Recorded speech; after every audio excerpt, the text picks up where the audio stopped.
Bueno, les quiero dar casi buenas noches. Ahí mientras se van sentando los últimos invitados, me presento, Magdalena Brown, decana de la Escuela de Comunicaciones y Periodismo. Le quiero dar especialmente la bienvenida. Mi introducción va a ser muy corta, junto con saludar a las autoridades presentes, incluyendo al rector, incluyendo al director del diario La Tercera, incluyendo a estos tremendos panelistas y comentaristas del libro que tenemos. Quiero contar que para nosotros es un orgullo poder hacer este lanzamiento de este libro de las autoras, en particular por varias razones, y en particular una de ellas, bueno, junto con Paula, pero con Gloria.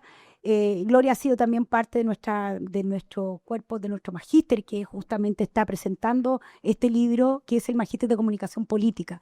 Ella fue estudiante nuestra y pudimos ver la posibilidad y tal vez de testimonio directo el trabajo arduo, permanente y su compromiso relevante con el periodismo.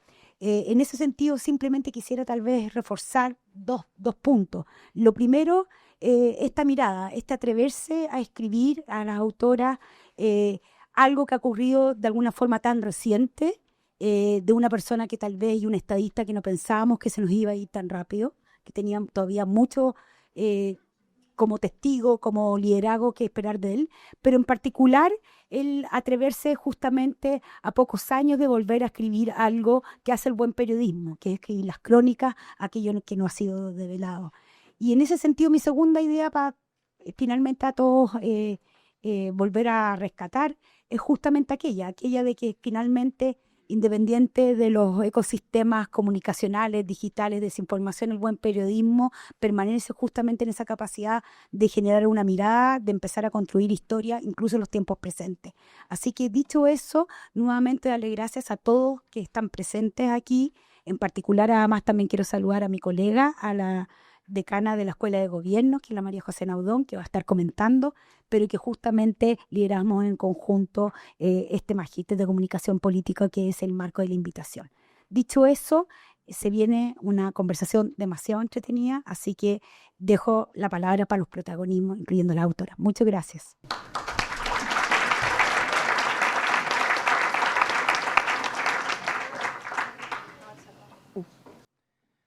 Muchas gracias por acompañarnos en el lanzamiento del quinto libro del sello Un Día en la Vida, de Editorial Catalonia y de la productora periodística Un Día en la Vida, la que dirigimos con mi amiga Andrea Insunza y en la que nos especializamos en periodismo de calidad y en historias sobre hechos reales.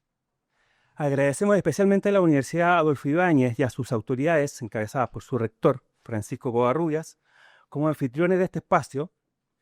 Bueno, también queremos saludar al director del diario La Tercera, José Luis Santamaría, que lo vimos llegar recién, hace un rato. El libro Piñera en Jaque, bitácora íntima de un gobierno bajo presión de las periodistas Paula Catena y Gloria Faúndes, reconstruye de manera rigurosa los momentos más dramáticos de la segunda administración de Sebastián Piñera, además de sus últimos días, hasta su muerte en febrero de 2024. La idea de este libro surgió cuando Paula y Gloria publicaron en La Tercera una serie de muy buenos reportajes sobre ese gobierno. Luego, ellas conversaron con nosotros sobre la idea de que volvieran sobre sus pasos y profundizaran en el reporteo de ese periodo tan convulso y dramático.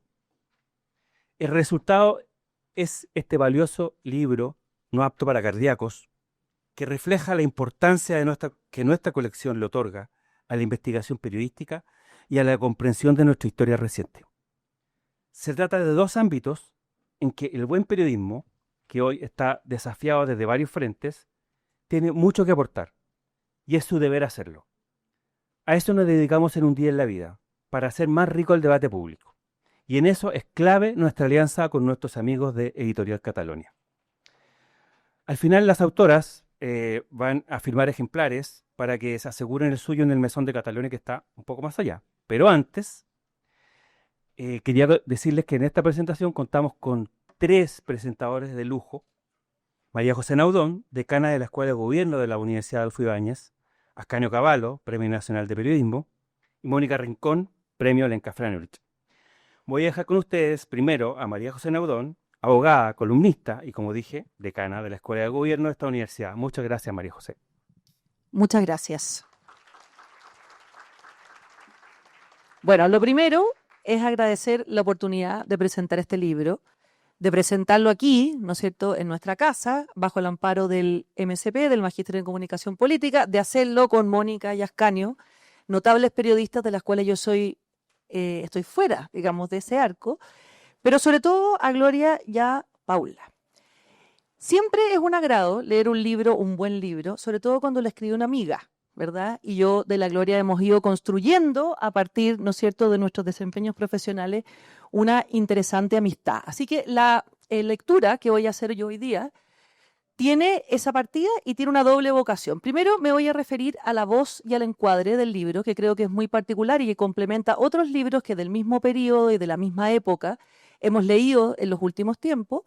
Y después, quizá lo más interesante, es que voy a seleccionar algunos momentos que me parecen estelares, ¿verdad?, del libro, momentos que todos conocemos, pero que leerlos en profundidad y leerlos a partir de este análisis periodístico le entrega, obviamente, dimensiones diferentes, pero lo quiero hacer, sobre todo, y este va a ser mi énfasis, pensando en el ciclo político actual, en términos generales, pero muy especialmente en la derecha. Creo que este es un libro que para la derecha, que yo represento, tiene lecciones importantes, digamos, para mirar y para construir un futuro. Vamos entonces primero a partir por la voz y el encuadre. A ver, ya decía algo, pero la voz de este libro se diferencia de otros que hemos leído en el periodo. Pienso en La Vuelta Larga, pienso en Los Tiempos Mejores, que se refieren al mismo periodo, digamos, de tiempo. ¿Y cuál es la diferencia? Es que esta es una voz que no narra a partir de la experiencia del yo, sino que lo hace a partir de la evidencia acumulada. Y esa evidencia acumulada tiene aquí nombre y apellido. Son más de 100 entrevistas, revisiones de apuntes, de bitácoras, de documentos. Y por lo tanto yo diría que aquí la legitimidad, que en los otros libros está puesta en la experiencia del yo, está puesta en la verosimilitud del método, es decir, cómo se trabajan esas fuentes y cómo en definitiva se concretan o se expresan, ¿verdad?, en este texto. Y creo que justamente es esa articulación que se hace de esas fuentes, de esos documentos, digamos, de esas bitácoras, la que le entrega al lector matices, miradas e insumos valiosos distintos de los otros libros que representan o que observan esta época. Por otra parte, creo que es fundamental, y aquí está mi vocación literaria, el encuadre que se le da al libro. Y el encuadre, evidentemente, la escena principal, si esto fuera una película, sería La Moneda, y en concreto la oficina del presidente Piñera. La voz, ¿no es cierto?, del presidente Piñera y el círculo más cercano es el protagonista de este texto, pero al mismo tiempo logra incorporar voces que podrían ser secundarias, pero también fundamentales, ¿verdad?, para los efectos de este libro. Y entonces creo que aquí se demuestra una cosa fundamental para entender el libro, y es que Chile es un país presidencialista, y aquí se da cuenta del régimen de este país de manera radical. O sea, cómo todo, en definitiva, va a estar resuelto por un sí o un no del presidente de la República. ¿Qué es lo que privilegia ese foco, esa voz, ¿no es cierto?, que construye no desde la experiencia, sino que de la legitimidad de la fuente y que se encuadra ahí? Creo que es una articulación fundamental para entender ese momento y para unirlo justamente a los otros libros de ese contexto, en el sentido que aquí hay una memoria situada, que sería la memoria del yo, de los otros textos, y en este texto hay una reconstrucción coral de voces, o sea, la voz es muchísimo más amplia. Y así como el yo aporta textura, ¿verdad?, el reporteo aporta trazabilidad. Uno puede seguir, ¿verdad?, esas discusiones. Y así como los testimonios aportan empatía, la crónica aporta lecciones. Y yo creo que esa es una de las grandes atributos de este libro. Y yo me voy a permitir ponerle una segunda bajada, que se dice bitácora íntima de un gobierno bajo presión. Yo diría también que es un manual breve de qué hacer o no hacer en tiempos de crisis, y también diría que es un reconocimiento al rol fundamental que cumple el periodismo en una democracia. No solamente para dar cuenta, ¿no es cierto?, de lo que ocurre, como en este libro, sino para ir haciendo ese contrapeso al poder que también vemos en este libro y que desafía muchas veces la institucionalidad al presidente y sus voces fundamentales. En ese contexto, entonces, de esta voz articulada, que no pierde naturalidad, no pierde pimienta, no pierde sabor, ¿verdad?, tampoco por eso, creo que hay algunos momentos centrales que pueden, eso sí, expresar ciertas lecciones. Yo la voy a fundamentar más bien en lecciones políticas, generales y particulares para la derecha. Primero, yo creo que aquí lo que se evidencia es una personalidad presidencial. O sea, Piñera es un negociador bajo presión. Eso es lo que vemos aquí, ¿verdad? Y ese negociador bajo presión emerge con toda su fuerza, por ejemplo, en el capítulo de la pandemia, ¿verdad? Donde se ve su capacidad negociadora, su capacidad de adelantarse, pero al mismo tiempo lo vemos mucho más lento y más torpe al momento del estallido social, es decir, cuando ya no es el gestor, sino que es el político o la gestión política. ¿Cuál es la relevancia de esto, creo? De comparar, ¿verdad?, esos momentos. Varias conclusiones. Lo primero diría que a pesar de esa dicotomía entre el negociador y el político, ¿verdad?, que se ve con algunos desajustes, ¿verdad?, en el libro, sin lugar a duda Piñera representa un presidente con una convicción democrática implacable y que tiene una absoluta conciencia del rol que cumple. Hay una frase fundamental en el texto que dice: yo no voy a arrancar de la moneda, cuando se hablaba de su eventual renuncia, cuando tenía efectivamente al Partido Comunista poniendo en jaque la institucionalidad presidencial y cuando el fantasma de la Rúa rondaba, digamos, en las mentes de sus asesores sin expresarlo, pero ahí la convicción es total. A mí no me van a sacar de la moneda. Y creo que esa es una conciencia de rol, una conciencia del cargo que es fundamental relevar.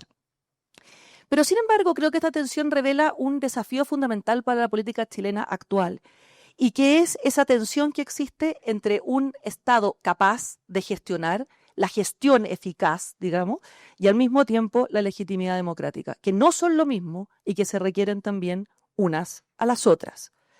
Y esto creo que le prende a la derecha una alarma fundamental, y que es esa tentación de una tecnocracia desnuda, de creer que la simple gestión basta para gobernar un país. Aquí queda clarísimo que eso no es suficiente, que es fundamental, pero no es suficiente.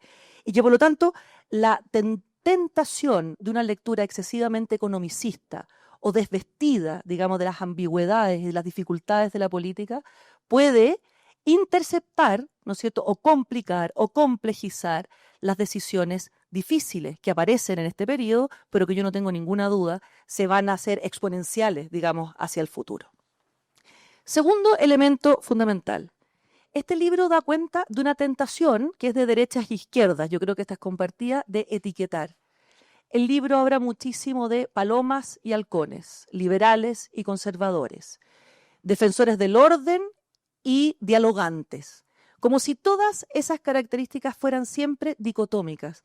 Y ahí lo que se revela es una tendencia a definir la identidad con bordes que no son capaces de incorporar la diferencia. Y creo que ahí hay dos desafíos fundamentales para la política hoy día. La primera, que es comprender que es distinto el juicio personal que la discusión de las ideas. Ahí hay una diferencia radical. La discusión de las ideas, que por supuesto son legítimas, requiere un juicio crítico y requiere ser observada desde los distintos estándares intelectuales. Yo puedo, con alguien, ¿verdad?, tener legítimas y profundas diferencias en las ideas, pero eso no debería traducirse en que aquel que no está conmigo está contra mí. Y muchas veces el libro expresa ese germen de algo que hoy día estamos viendo en la política, ya no como germen, sino que claramente como una planta, digamos, o una, más bien diría yo, una maleza, ¿verdad?, que ha florecido. Eso se asimila bastante a un defecto, creo yo, que representan los extremos de derecha y de izquierda, que es una cierta inocencia epistémica, es decir, es creer que porque yo quiero, porque yo tengo fuerza, porque yo lo deseo, las cosas ocurren. Y eso no es así.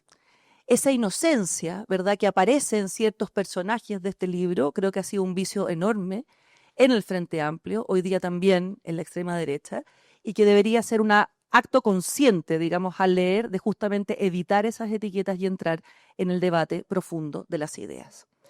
Un tercer punto fundamental es que este libro expresa el riesgo que tiene desconocer los procesos sociales. En el capítulo que habla de los 30 pesos, que habla del estallido social, es claro que la derecha no estaba preparada en ese momento para entender lo que estaba ocurriendo. Y simplemente lo llevaba a ciertos indicadores económicos que hacían que lo que ocurría en la realidad y lo que se veía en esos indicadores no pareciera tener ninguna coherencia.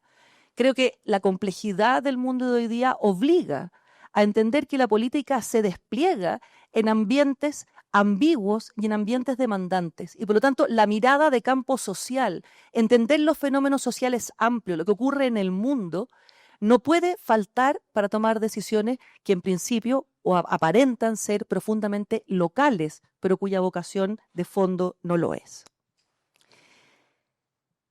Otro aspecto importante como cuarto punto es el libro también da cuenta del drama o de la tragedia de la erosión de la autoridad. Es decir, Sebastián Piñera tuvo momentos muy álgidos como la gestión de la pandemia, tuvo momentos de alta injusticia, como fue, por ejemplo, su persecución por las violaciones a los derechos humanos.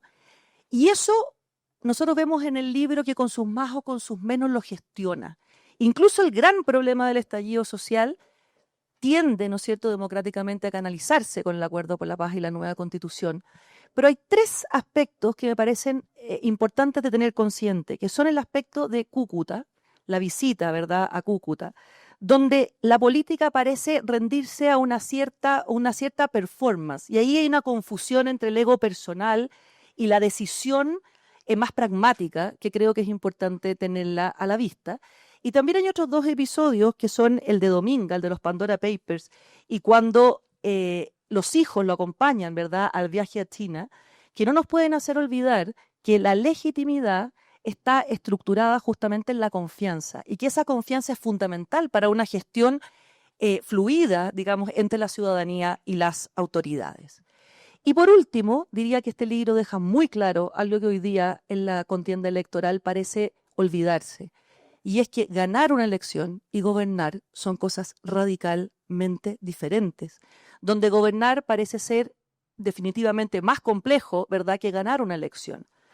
Una elección se puede ganar con ciertas ideas fijas, se puede ganar con ciertos eslogans, se puede ganar sin hacerse cargo de la dificultad que tiene llevar a la práctica o concretar, digamos, eso que se promete.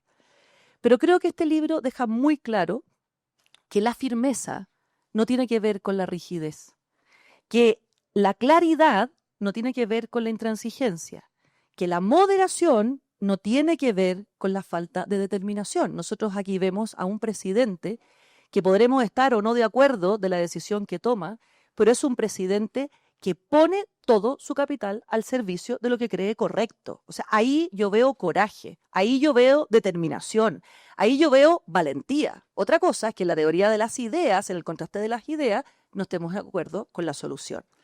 Entonces creo que gobernar también exige, además de esta conciencia de ampliar, de convocar, sin perder la identidad, requiere de cierta lealtad de los tuyos. Y este libro deja muy claro que Piñera no solo tuvo una oposición férrea de quienes estaban al frente, sino que tuvo una oposición, incluso diría yo, más férrea de sus propios correligionarios. Y el capítulo, entonces, sobre los retiros previsionales, creo que es algo que tenemos que tener profundamente consciente y que, sobre todo, quienes hoy día, por ejemplo, van a formar parte del Parlamento, deberían tener para pensar su responsabilidad, pero quienes aspiran a gobernar deberían también tenerlo a la mano, porque no siempre los que uno cree que están con uno, en definitiva, lo están. Cierro entonces diciendo que este libro es un libro donde la derecha puede aprender mucho para prepararse, digamos, eventualmente para un gobierno que viene, para tener las alertas de dónde fue aquello que falló, para justamente evitar caer o tropezar dos veces en la misma piedra. Creo que es un libro que le sirve al país, porque poner en jaque las instituciones no es gratis, poner en jaque las normas no es gratis, y en definitiva, tener una cierta responsabilidad democrática tampoco es gratis. Y creo que a todos los dirigentes debe orientarlos justamente para saber o entender la complejidad de gobernar. Y creo que para eso la voz de un cronista, como la que hacen Paula y Gloria, tiene una cierta objetividad de relato que permite, unida a esas experiencias más personales, como los otros libros que hemos visto, crear, digamos, un coro de voces fundamental. Así que termino simplemente diciendo que este es un libro que merece la pena leérselo, que se lee fácil, que se lee bien, está extraordinariamente escrito, pero que creo que más allá de eso aporta muy profundamente al debate que tenemos hoy día y por lo tanto se transforma en una herramienta fundamental para pensar el Chile que viene hacia adelante. Muchas gracias.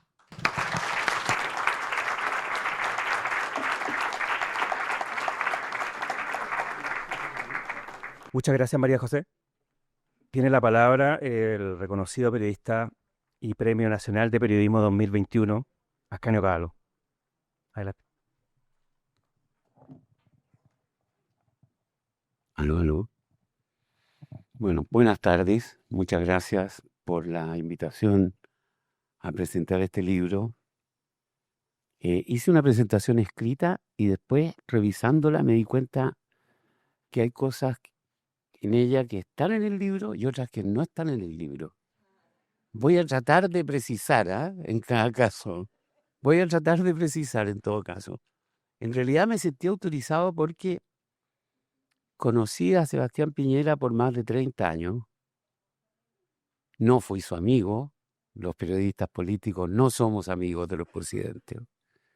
Pero creo entender algunas de las cosas que le pasaron en ese periodo y haberlas percibido de cerca, simplemente porque estuve un montón de veces durante el periodo más duro de las protestas en La Moneda. Voy a mi texto, voy a tratar de precisar cuándo y cuándo, ¿no? Pero lo primero que me impresionó al leer el libro es lo muy, muy corto que fue el gobierno extremadamente largo de Sebastián Piñera. Es algo extraño, porque lo que uno vive como una prolongada, como una casi interminable agonía, se presenta ahora con toda su cruda brevedad, digamos, un periodo hipercondensado, como si se hubiese hecho un cambio en la manera de medir el tiempo. Y por supuesto con ese cierre inesperado tan poco después, que es difícil no verlo como parte del mismo ciclo, la muerte del presidente. Así lo han visto también las autoras, que culminan su relato con ese momento trágico, de donde sale esa imagen, una de las más tristes de nuestra historia, una que no habíamos visto nunca, del ataúd del presidente muerto pasando en silencio frente a La Moneda, mientras le rinde honores, también silencioso, el presidente en funciones. Tengo el recuerdo de una conversación alrededor de marzo del 2019, cuando el gobierno cumplía su primer año. El presidente dijo que alguien, ya no recuerdo quién, le había advertido que el peor año de un gobierno es el segundo. El primer año, el 2018, había sido un poco caótico por el propio desorden de la derecha que había perdido el Parlamento. Para cualquier proyecto, por simple que fuese, el gobierno necesitaba conseguir 5 votos opositores en la Cámara de Diputados y 3 en el Senado. Rara vez los consiguió. Para peor, hacia fines de ese año el asesinato de Camilo Catrillanca en la Araucanía había derribado el plan de paz para la región. Pero, con su optimismo de siempre, el presidente concluía que hacia fines del 2019, se retomaría con fuerza el crecimiento y habría otro panorama. Lo hubo. No el que esperaba, sino uno más bien de fuego y de violencia, extendido por todo el país. Las 10 semanas finales de ese año fueron las más violentas que haya vivido Chile desde el golpe de Estado de 1973.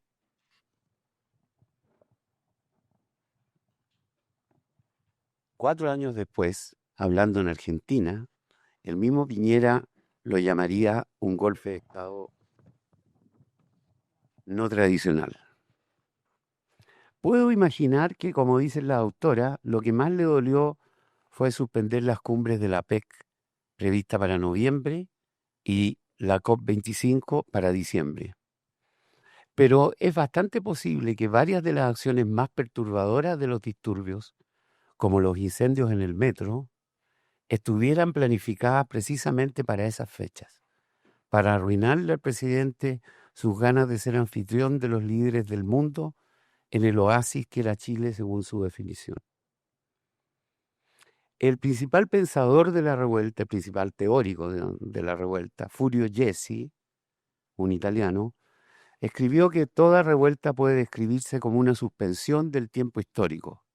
Esto es, que el movimiento mismo busca prolongar la agitación más allá de lo que las condiciones permiten. Y además, dice Jessi, existe una estrecha relación entre la génesis y el desencadenamiento de los fenómenos de insurrección espontánea y las diferentes formas asumidas por los símbolos del poder. El símbolo del poder era el propio Sebastián Piñera. La revuelta no iba a parar hasta verlo derrotado.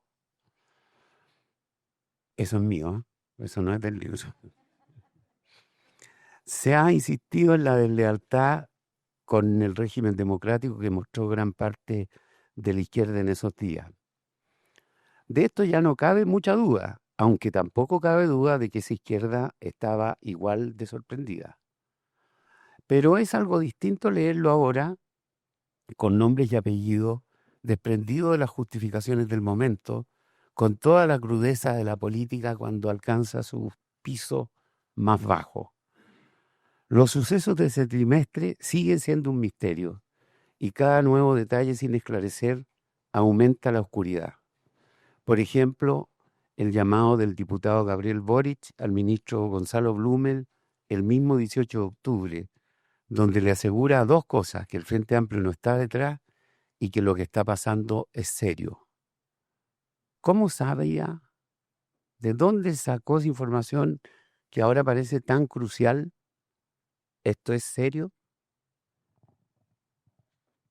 No tenemos respuesta para eso todavía.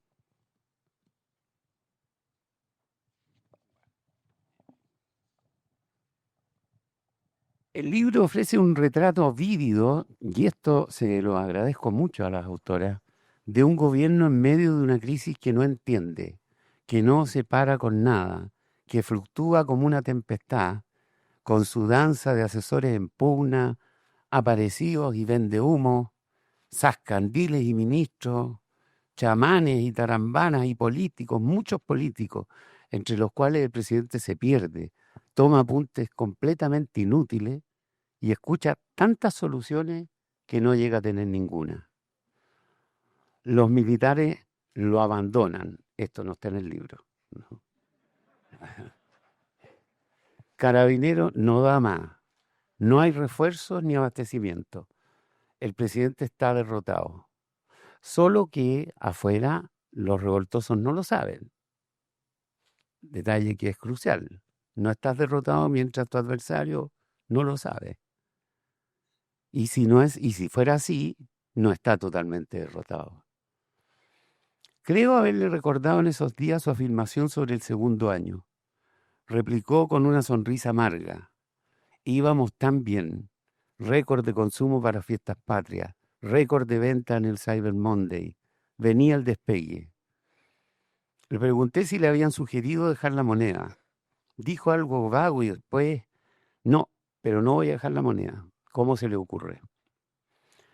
No sé si sería porque era uno de los días más peligrosos de ese peligroso noviembre, pero yo siempre estuve convencido, como dijo María José, de que no se movería del palacio aunque quedara solo en él.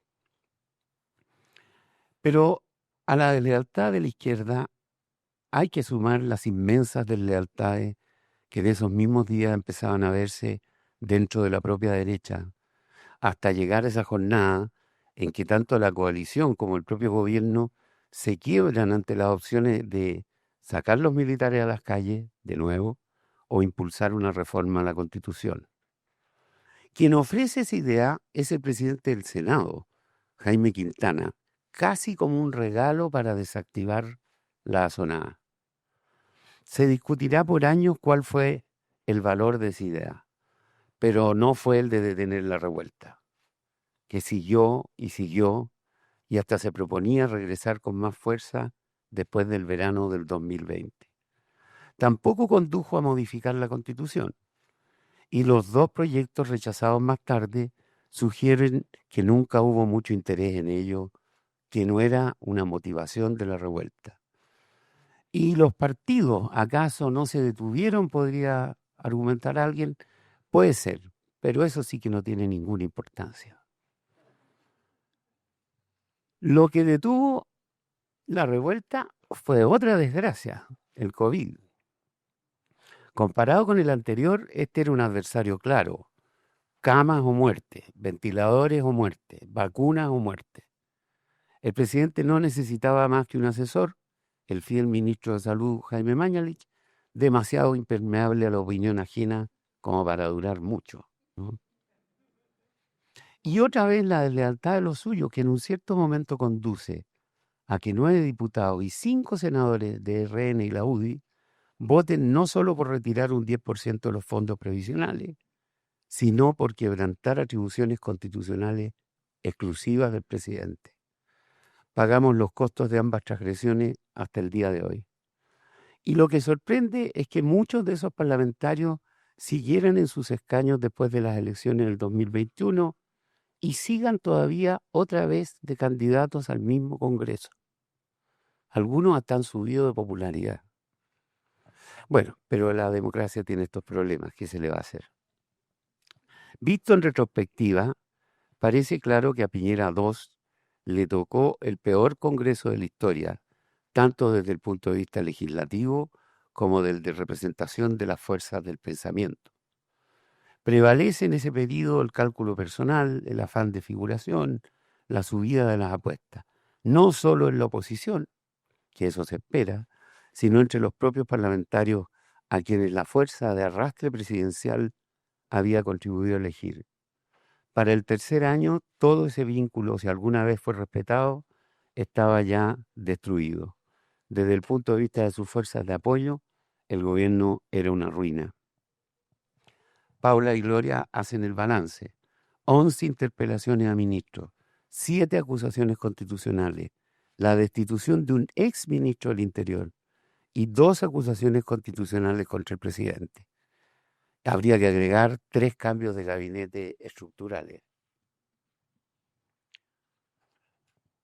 Si creía que con abandonar a Piñera la derecha se salvaría del contagio, la primera respuesta la tuvo el 21 de mayo del 2020, cuando fue arrasada en las elecciones municipales y, lo que era mucho peor en ese momento, en la convención constitucional, donde no llegó a tener ni siquiera el tercio con capacidad de veto. Inflamados por una victoria que creyeron tan expresiva, los dirigentes elegidos de la convención, Elisa Loncón y Jaime Baza, se negaron a recibir el saludo del presidente que los había habilitado para estar allí. Quizás fueron ellos una invitación para Giorgio Jackson, que le recomendó al recién elegido presidente Gabriel Boric no recibir tampoco el llamado de felicitación del presidente en funciones, lo que Boric desoyó. Con su aparente convicción de que la refriega política se debe parecer lo más posible al odio, meses antes Jackson había transmitido en directo un poco interesante viaje entre Santiago y Valparaíso para llegar a votar por la destitución del presidente, después de que Jaime Naranjo lo esperase por 15 horas hablando sin parar. Un récord. La catástrofe electoral de la derecha en esas elecciones debió haber sido una lección acerca de cómo valoran los votantes la lealtad entre partidos y gobierno. Pero no tengo claro que los dirigentes de entonces la hayan aprendido y no tengo claro que el libro aclare eso. Todo esto es suficientemente expresivo, creo yo. No he hecho el contraste con otros casos, pero creo que no vamos a encontrar un semejante nivel de asedio sobre un gobierno como el que tuvo este segundo de Piñera. Piñera aguantó todo esto y vio con desánimo, esto tampoco lo dicen Paula y Gloria, la desangelada competencia dentro de la derecha por la siguiente elección presidencial, que finalmente no ganó ninguno de los 4 candidatos de su coalición, sino José Antonio Kast, una derecha más a la derecha. Más a la derecha que tenía Piñera en el centro de sus reproches, no ahora, sino quizás desde siempre. Kast no logró defender su triunfo de primera vuelta y en la segunda fue derrotado por el candidato del Frente Amplio, Gabriel Boric. Vuelvo al comienzo. El segundo gobierno de Piñera fue una casi increíble aglomeración de asombros, una cabalgata por los tiempos más convulsos del Chile del siglo XXI. Este libro refleja esa sucesión de hechos inauditos, Pero no es solo un ordenamiento de esos años, lo que ya sería bastante valioso, sino también un conjunto de revelaciones de cosas que perdían en la que permanecían en la sombra, que no sabíamos. Y por lo tanto es sobre todo una luz sobre un pasado que a pesar de su cercanía ha permanecido parcialmente en la penumbra. Por eso lo recomiendo vivamente.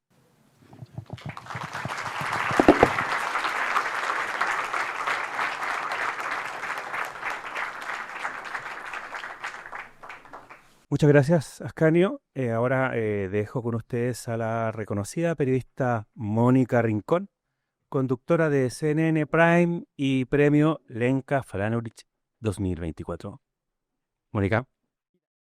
Bueno, creo que ya, esto es lo bueno de hablar al final, que ya han dicho la mayoría de la estructura, del valor y ya han relatado los hechos, así es que me voy a quedar un poco más con lo que tiene que ver con periodismo. Quiero agradecerle a Gloria y a Paula que me hayan invitado a la presentación. Debo decir que he sido testigo vivencial de cómo trabajan no este libro, cómo trabajan como periodistas, y al igual que muchos de ustedes probablemente han admirado el trabajo de Gloria y de Paula. Con Paula, de hecho, un pedacito de reporteo nos unió del gobierno de Sebastián Piñera cuando fuimos a Nueva York, cuando estaba en el apogeo máximo de la pre-tranquilidad antes de que se fuera todo desmoronando.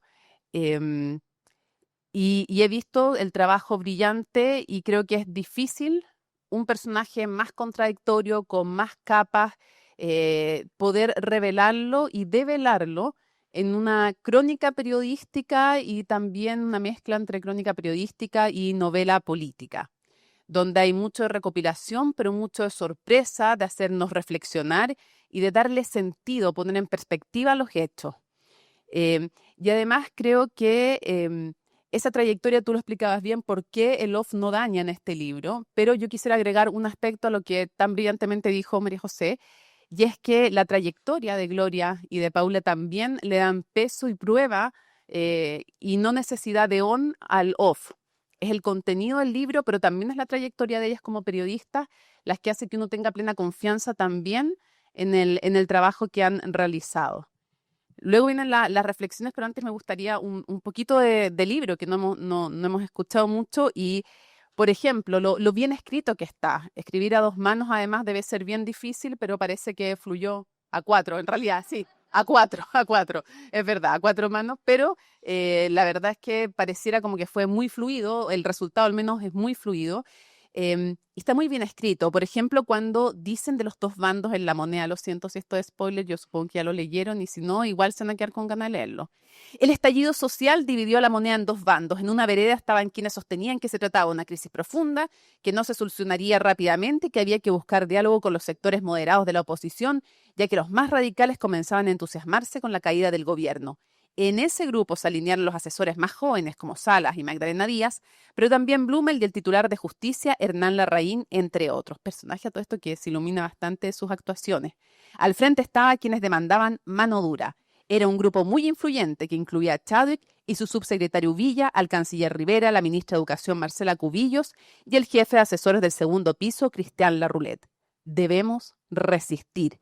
2 semanas y se encausa todo. No fue así. Está claro. Revelaciones, como en ese mismo capítulo 4, lo que vivieron los ministros. Varios episodios que afectaron a otros ministros se mantuvieron en reserva por esos días. Algunos hijos de secretarios de Estado pasaron malos ratos en sus colegios y los números de celulares de todo el gabinete fueron viralizados. Pero nadie lo pasó tan mal como Pla, de 55 años, quien durante todo el estallido fue objeto de agresiones del movimiento feminista, algunas de las cuyas líderes resentían su rol y la acusaban de no solidarizar con las mujeres víctimas de represión policial. Después de varias funas que incluyeron insultos y daños a su vehículo, el acoso llegó a un límite una mañana de marzo de 2020, cuando la ministra abrió una cortina de su departamento y los árboles aledaños habían sido cubiertos de papeles. Se sintió marcada. No puedo más, le confesó a Piñera, quien en más de una ocasión intentó contenerla. Lo esotérico también que revelan en este libro. Por ejemplo, estoy saltando de un capítulo y de una parte al otro, pero esto está en el 4 también.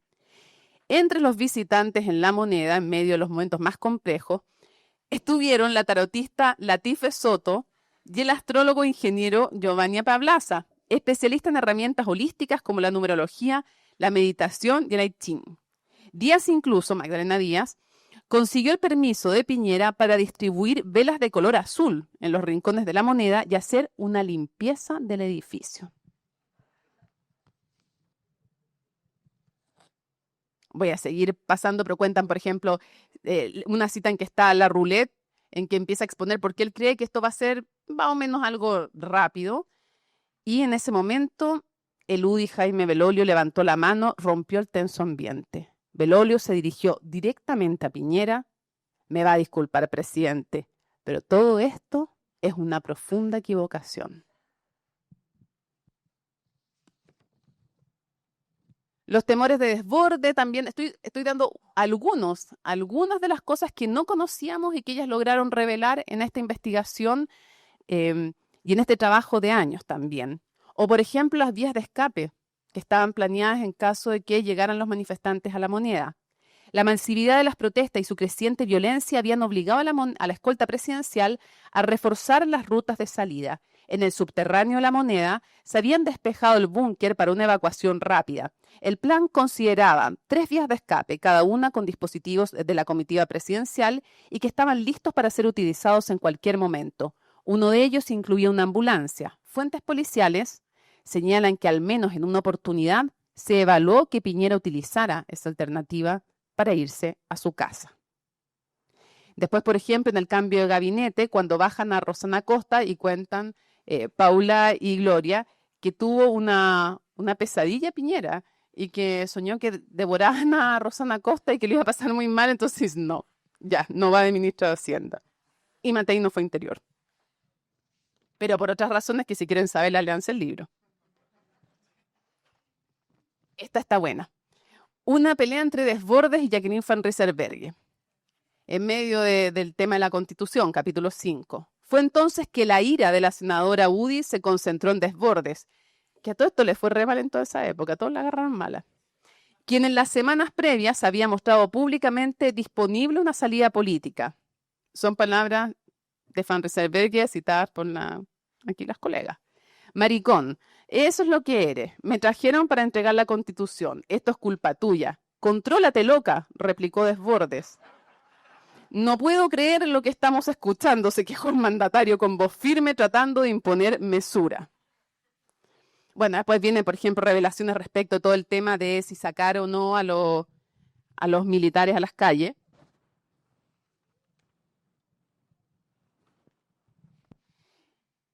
Hay una pelea importante entre Desbordes como presidente de Renovación Nacional y van revelando muchas cosas que son muy interesantes y no queda duda de que fueron como ustedes las relatan. Eso es parte de este reporteo del trabajo, del rigor y además, como es una crónica, de no tener más adjetivos que los estrictamente necesarios. Uno se los termina poniendo todos. O sea, si no hubiera dicho los epítetos que dijeron, uno los entendería igual, uno los agregaría.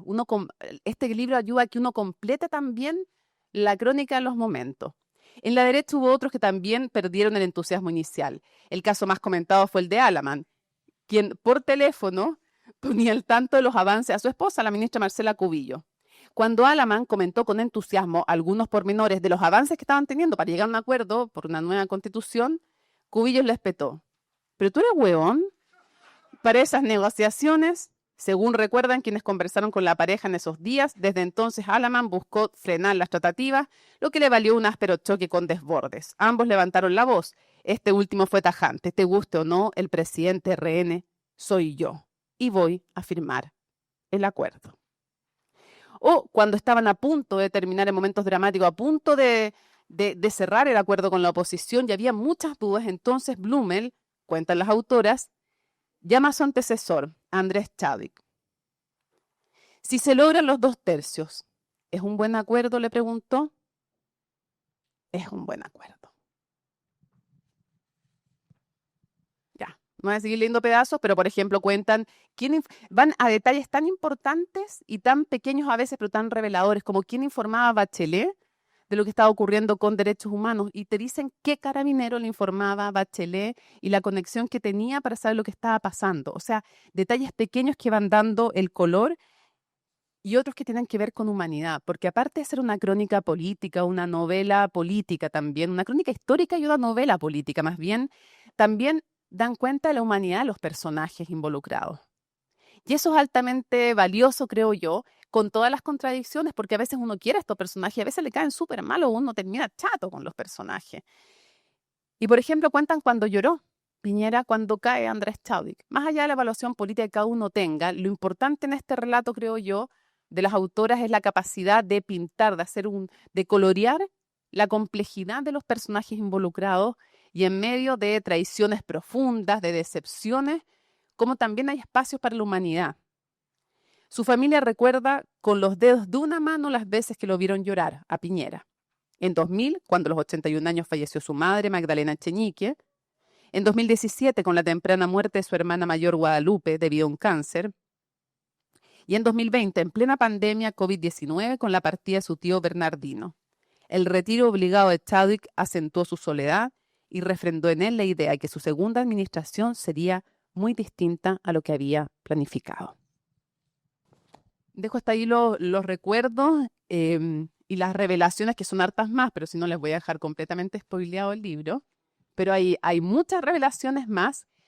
Y para cerrar las reflexiones, con unas reflexiones, quisiera además destacar que en dos momentos, no, en 4 conté yo, las autoras se encuentran con 2 versiones contrapuestas sobre hechos relevantes y ponen las 2. Y no se juegan por ninguna y hacen creo yo, un ejercicio también de humildad de decir, no resolvimos cuál es la versión, no logramos, no tenemos. Y eso para mí engrandece el texto. El ser capaz de dar cuenta que a pesar de que trabajaste años, que reporteaste, hay espacios todavía que iluminar y que otros podrán venir a iluminar, a mí me parece que es un espacio de humildad muy importante. Creo que de alguna manera, como han dicho los anteriores presentadores, nos ilumina sobre las diferencias de talentos que tenía Piñera y cómo cuando no tenía información, cuando no tenía certeza, fue muy errático en su conducción. Y en cambio, cuando se trataba de números, de decisiones, de ejecución, que es la época de la pandemia, sale obviamente lo que más brilla de él, que es el paralelo que uno podría hacer, y lo dicen las autoras, no es ninguna novedad mía ni genialidad mía, en el caso de los mineros, por ejemplo. Ejecutar, decidir. Y creo que también nos habla de estas 2 almas que no solo hemos visto en su momento en la Concertación, también en la derecha o ahora en las derechas, sino también en ese momento dentro de la moneda. Y creo que uno de los principales valores de este libro es cómo dan cuenta de esas almas que había en la moneda y cómo también debiera ser de alguna manera una forma de aprendizaje. Lo hemos visto en este gobierno también, 2 almas o más, cómo debieran aprender a convivir, sobre todo en un ambiente de alta fragmentación política y dificultad para gobernar, donde no debieran haber atajos, además. Se atreven además a dar cuenta de algo que puede ser controvertido para muchos y que podría no gustarle a muchos, otro valor que las hace profundamente periodistas. Creo que son periodistas de tomo y lomo que hacen un libro que es tremendamente periodístico en el mejor sentido de la palabra, pero también este libro, yo creo que sin quererlo las retrata a ustedes 2, como las tremendas periodistas que son. Porque se atreven, por ejemplo, a decir, fíjense, y a contar algo que podría ser controvertido, que Blumen se quedó convencido de que el PC no estaba detrás del estallido después de una conversación, que no les voy a contar el contenido, con Guillermo Tellier. Atreverse a poner eso en el libro yo creo que es un acto de valentía porque puede ser controvertido para muchos. Pero de nuevo, retrata la época y las retrata a ellas como periodistas. Y una de las cosas que me parece más interesantes de este libro es que nos habla de cómo los traumas del pasado y también los posibles del futuro influencian la forma de trabajar y de actuar en política. Y como, por ejemplo, lo vimos en este gobierno, cuando este gobierno no quería querellarse en contra de Yaitul. Me acuerdo de ásperas conversaciones con el ministro Jackson en su momento, y tenían todo el trauma de no aparecer como vendiendo una causa muy importante y muy relevante como los pueblos originarios, pero que los terminó desviando lo que tenían que hacer. Bueno, ese trauma también de no quedar como Pinochet, como violador de los derechos humanos, cruza y explica mucho la complejidad de la relación de Piñera en el estallido. querer saber lo que estaba pasando, pero al mismo tiempo no saber cómo manejar ese tema y estar tensionado entre bloques y visiones muy distintas, la Roulet o la Rain. Chadwick, el estilo más de Chadwick, el estilo más de Blumel. Y claro, cada uno de ellos cargando con sus propios traumas también. Por ejemplo, el caso de la reina, el tema de Colonia Dignidad, ¿cuánto le habrá influido para los consejos que le estaba dando desde una vereda completamente distinta a la que le había tenido en ese momento en el estallido? Capas, contradicciones y decisiones inesperadas, como los chamanes en el estallido, las velas azules, o temas de humanidad que no nos esperaríamos, como repartir negritas en un momento cuando lograron... choquitas ahora, así que en esa época eran negritas todavía, así que lo puedo decir para hacer rigor histórico, todavía eran negritas, no le han cambiado el nombre. Entonces la repartieron cuando se rechazó una de las acusaciones en contra del expresidente Sebastián Piñera. Nos hablan de los momentos más duros y por último, para decir, creo que nos hablan de, en estos momentos de crisis, son capaces de demostrar y de hacer muy vívido cómo estos momentos de crisis sacan lo mejor y también lo peor de todas las personas. Por ejemplo, dentro de lo peor, entregarle a un presidente de la República tesis sin tener pruebas para aquello. Porque cuando tú tienes pruebas y la tesis es muy arriesgada, es muy compleja, es un acto de valentía entregarla. Pero cuando tú entregas una tesis sin pruebas, como era la intervención extranjera, según nos cuentan las periodistas, que la entrega Alberto Espina, ahí no es un acto de valentía. Es un acto muy complejo que, siguiendo la línea de las periodistas, no voy a calificar, lo pueden completar ustedes en sus cabezas, de mano o de cara a un presidente. Entregarle una información así sin sustento. Y en el caso de dar un ejemplo de lo mejor que revelan en estos momentos de crisis, creo que hay dos personajes y dos anécdotas que ustedes bien conocen, pero que están muy bien retratadas y con más complejidad de la que hemos esperado o que hemos conocido, que es claro, está dispuesto a no sacar a los militares a la calle. A mí me pareció un gesto de tremenda valentía de parte del expresidente Sebastián Piñera. Cómo lo cuentan además las periodistas es algo súper relevante porque te hace revivir, te hace recordar cosas que uno se va olvidando con el tiempo. Y por otro lado, por ejemplo, el gesto del actual presidente de firmar ese acuerdo contra su partido. Porque ahora su partido dice que firmaron, pero la verdad es que yo creo que todos recordamos que él tuvo que firmar a título personal. Me parece que esos son gestos de valentía contra sus propios sectores. Me tocó reportear en esos días y escuchar cómo se hablaba muy mal de Gabriel Boric por haber firmado ese acuerdo. Muy mal, pero muy mal. Cuando les digo muy mal es con epítetos de grueso calibre en su contra. Y también de Sebastián Piñera por no haber sacado a los militares, de nuevo, completan en sus cabezas los epítetos que creen que pueden haber dicho de él.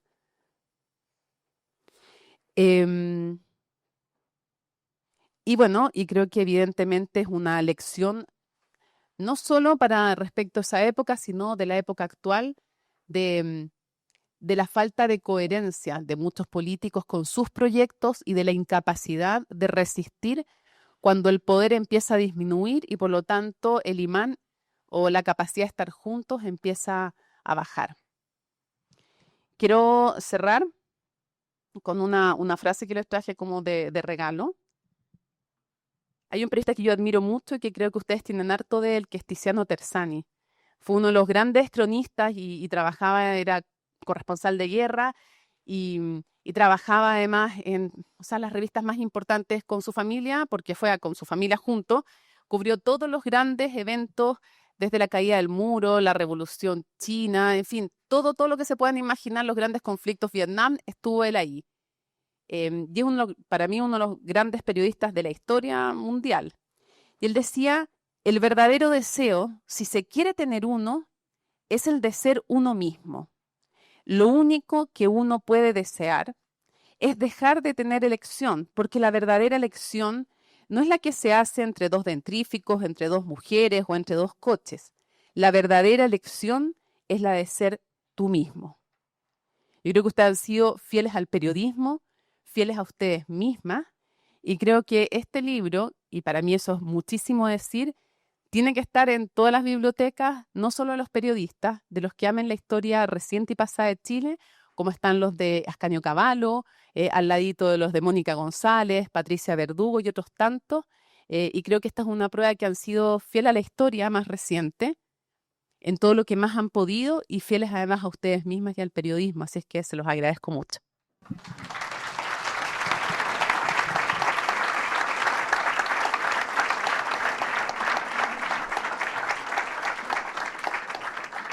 Muchas gracias, Mónica. Muchas gracias de nuevo, María José. Ascanio, muchas gracias. Y finalmente, por fin, después de 4 años de arduo trabajo, de quitarle horas a los fines de semana, de trabajar después de la hora de cierre y de las vacaciones, tienen la palabra las agasajadas Paula Catena y Gloria Faúndez. Disfruten. Hola a todos. No voy a entrar en el detalle del contenido del libro porque eso ya lo hizo bien Mónica y el resto de nuestros presentadores.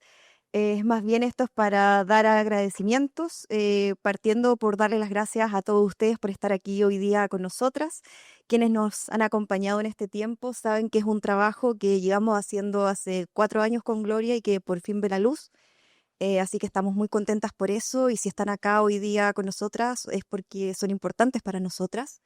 Agradecer sin duda a Gloria, que es con quien escribimos el libro. Nos embarcamos en este proyecto sin saber lo que era escribir un libro. Fue una nueva experiencia para las dos, un aprendizaje, ya que ninguna de las dos había escrito un libro antes. Así que significó un desafío no solo profesional, sino que también personal, porque nos conocimos desde otra perspectiva, una perspectiva que agradezco, porque además es muy grato, hablo por mí, Gloria tendrá que decir, haber trabajado con ella. Conmigo, sí. Hay que ver si es recíproco, bueno, yo la dirá. Y además, siempre es mejor cuando uno trabaja con una persona que tiene sintonía, que tiene una mirada común de ver las cosas y que además admiro profundamente profesionalmente.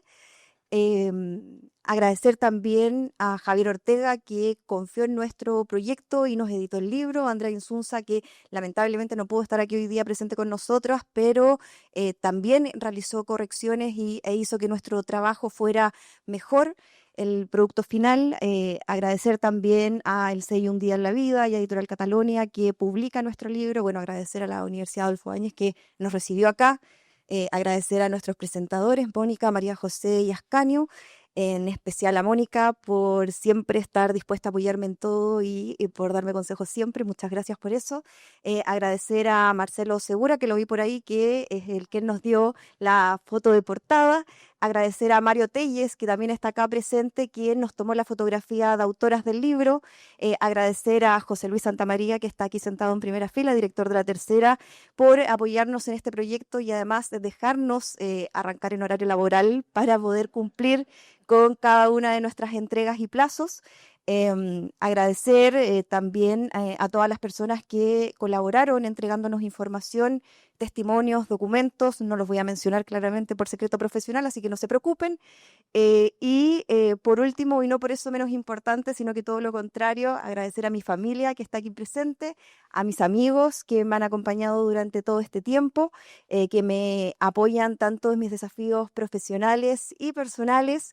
No los voy a mencionar a todos porque después si se me queda uno fuera del tintero me va a llegar reto, así que me voy a ahorrar esa parte, pero si están acá saben que forman parte de mi vida y que los quiero mucho. Sí voy a mencionar especialmente a Néstor por apoyarme en cada etapa y estar conmigo. Y por último, espero que si leen el libro les guste. Pueden comprarlo si quieren, no es obligación, pero ahí está la venta, pasó el dato, todo suma. Así que eso, solo darle las gracias de nuevo por estar aquí.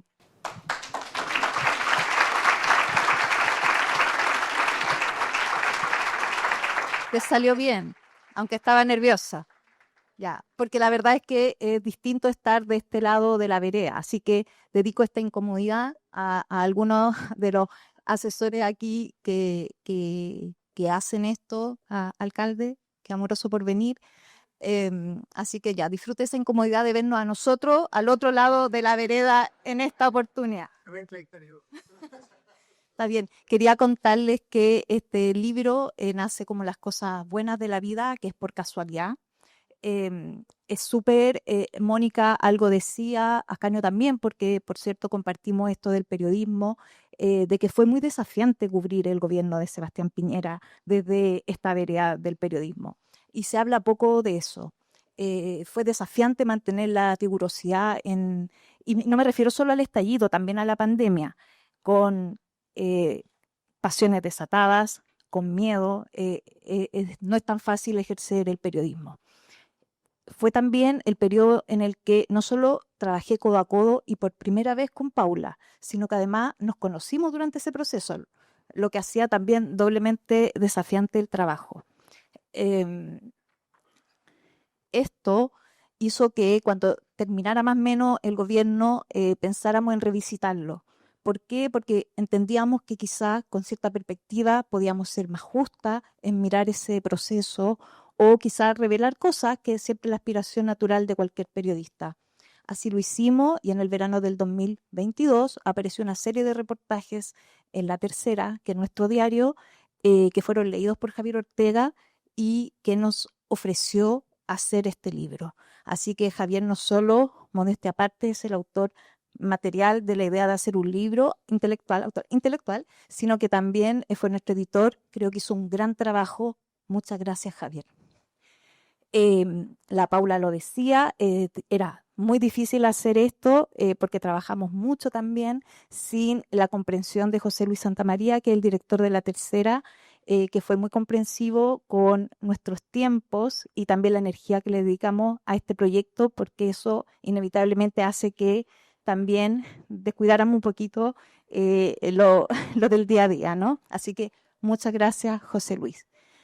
Yo tengo muchos amigos periodistas y también tengo la gracia de tener muchos amigos periodistas muy talentosos. Aquí varios me acompañan, siempre están presentes para un buen consejo y si no hay, digamos, una solicitud de consejo, solo mirándolos trabajar uno tiene inspiración.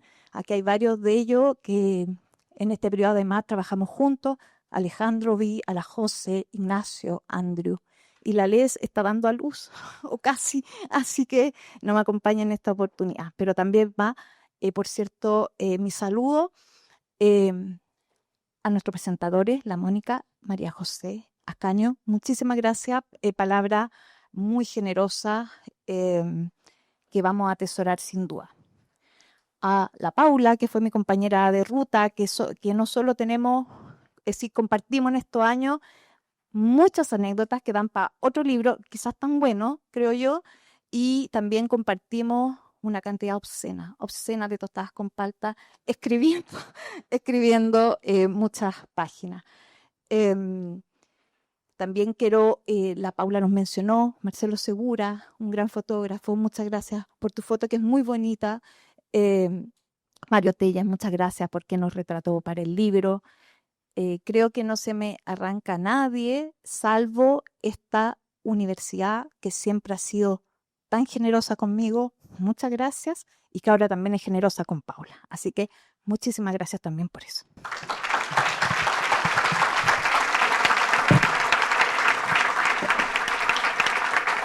Bueno, muchas gracias. Muchas gracias a la autora por su palabra. En verdad me honran.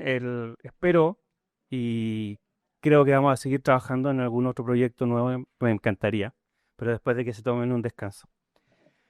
Ahora, nuevamente agradecer a los presentadores, a las presentadoras y a la Universidad Adolfo Ibáñez, a su rector, Francisco Garrulla, y a todos ustedes por habernos acompañado en esta jornada tan importante. Lo que viene ahora es que las autoras van a firmar algunos libros y en el primer piso, en el sector de la carpa, los invitamos a compartir un cóctel y disfruten y con las autoras que están muy felices. Muchas gracias a todos nuevamente.